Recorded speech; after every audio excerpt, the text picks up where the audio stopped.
हाय, नमस्कार मैत्रिणींनो. तर आज आपण लहान मुलीसाठी परकर पोलकं बनवणार आहोत.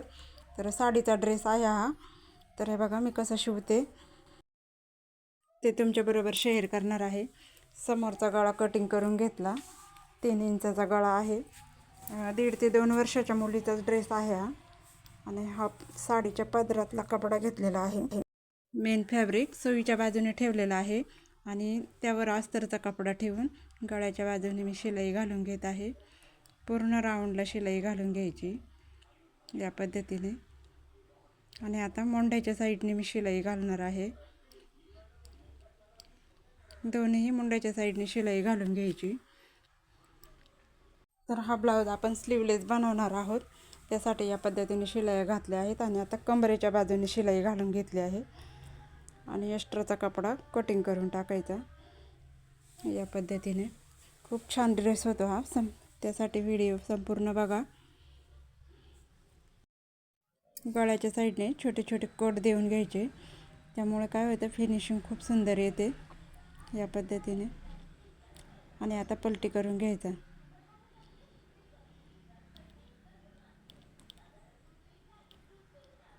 तर मैत्रिणींनो, तुम्हाला जर माझे व्हिडिओ आवडत असतील तर एक लाईक करा आणि कमेंट करून नक्की सांगा. तर हे बघा या पद्धतीने हा स्लीवलेस ब्लाऊज तयार होतो. या ड्रेसला गोल्ड नेकच छान दिसतो.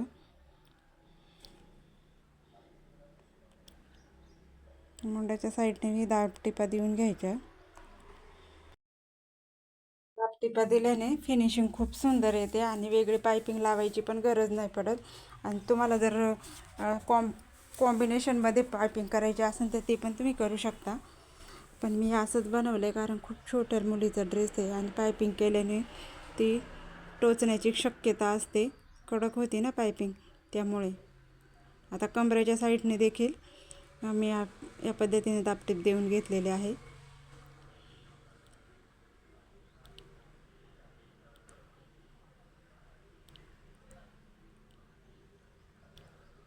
तर हा झाला समोरचा भाग तयार.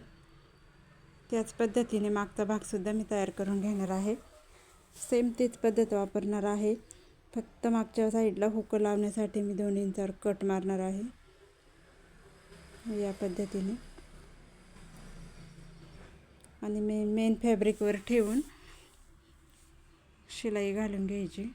दाखवल्याप्रमाणे शिलाई घालून घ्या. एकच हुक लावता येईन असं कट द्यायचा 2 इंचावर, त्यामुळे घालायला सोपं होतं लहान मुलांना. मुंड्याच्या साईडने शिलाई घालून घ्यायची. सेम समोरचा भाग बनवला त्याच पद्धतीने हाही भाग तयार करायचा आहे. कमरेच्या बाजूने दाबटीप देऊन झालेली आहे आणि आता एक्स्ट्राचा भाग कटिंग करून टाकायचा या पद्धतीने. शिलाई घातल्यामुळे काय होतं आपल्याला परत एक्स्ट्राच्या पट्ट्या लावायची गरज पडत नाही. शोल्डरला म्हणा किंवा कमरेला म्हणा कुठेच एक्स्ट्राच्या पट्ट्या लावायला लागते नाही. आणि आता सर्वच बाजूने दाबटिपा देऊन घ्यायच्या. या पद्धतीने हा ब्लाऊज जर शिवला ना फिनिशिंग खूप सुंदर येते. अजिबात वरती कुठलीच शिलाई दिसत नाही. तर हे असं सगळ्या बाजूने मी दाबटिपा देऊन घेतलेले आहेत. खास शिवजयंतीसाठी त्यांनी हा ड्रेस माझ्याकडून बनवून घेतलेला आहे.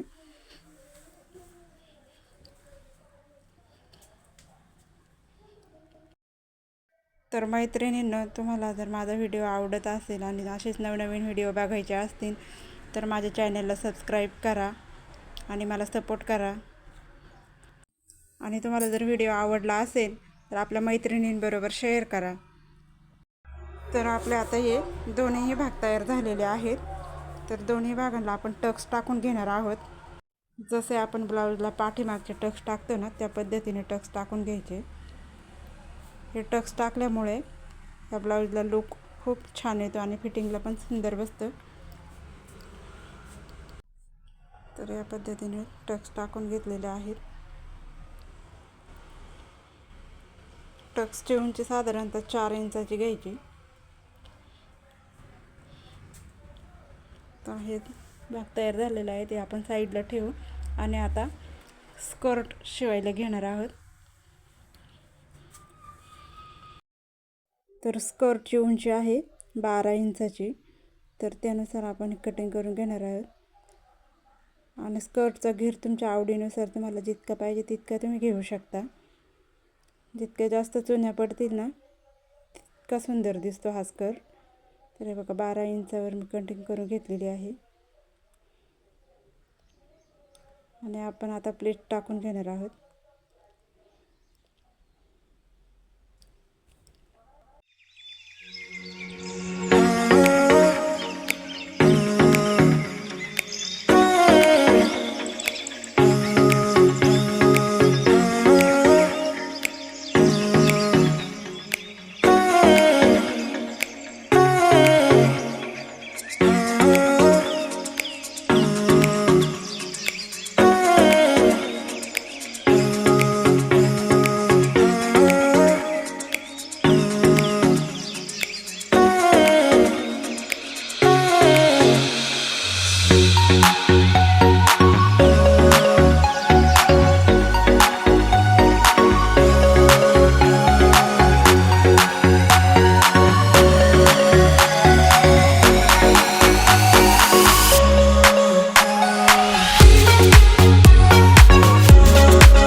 प्लेट टाकून झालेल्या आहेत आणि आता आपण ब्लाऊज देखील फिटिंग करून घेतलेला आहे.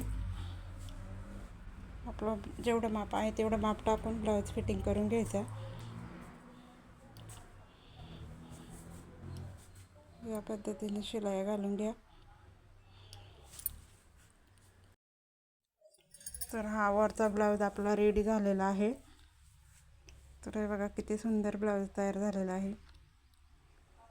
खूप छान दिसतं. आणि आता आपण स्कर्टला अस्तर लावून घेणार आहोत. तर पहिलं खालच्या बाजूने फोल्ड करून घ्या, म्हणजे धागेदोरे निघणार नाही. तर या पद्धतीने अस्तरला खालच्या बाजूने संपूर्ण शिलाई घालून घेतलेली आहे. अस्तरची उंची मेन फॅब्रिकपेक्षा 2 इंच कमी घ्यायची, जेणेकरून अस्तर मेन फॅब्रिकच्या खाली यायला नको. तर या पद्धतीने टिप घालून झालेली आहे. आणि आता आपण मेन फॅब्रिकला जोडून 2 इंच आतमध्ये घेऊन या अस्तरला प्लेट टाकून घ्यायच्या. मेन फॅब्रिकपेक्षा अस्तरची लांबी थोडी कमी असली तरी चालते, असं काही नाही का फॅब्रिकच्या एवढंच अस्तर पाहिजे. तर या अशा प्लेट टाकून घेतलेल्या आहेत आणि स्कर्टला अस्तर जोडून घेतलेलं आहे.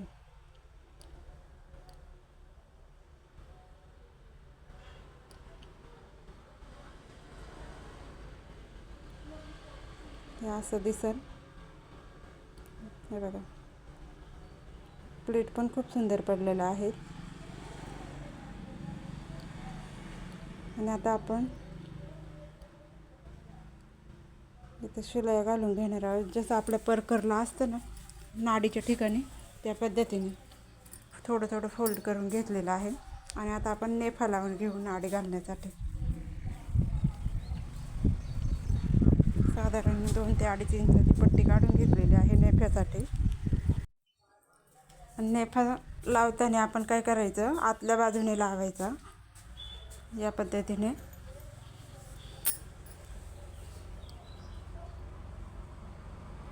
आतल्या बाजूने लावायला सुरुवात करायची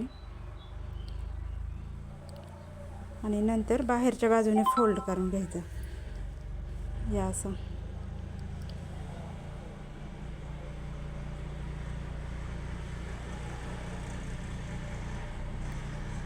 नेफा लावताना जरा काळजी घ्यायची, गोळा होणार नाही याची, कारण नेफा लावताना चुना येण्याची शक्यता असते. त्याच्यामुळे व्यवस्थित धरून सरळ शिलाई घालून घ्यायची. तर हा आपला नेफा लावून झालेला आहे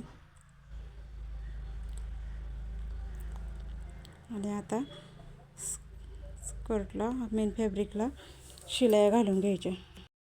फक्त मेन फॅब्रिकला शिलाई घालायची. अस्तरचा कपडा असाच सोडून द्यायचा. दाखवल्याप्रमाणे शिलाई घालून घ्या.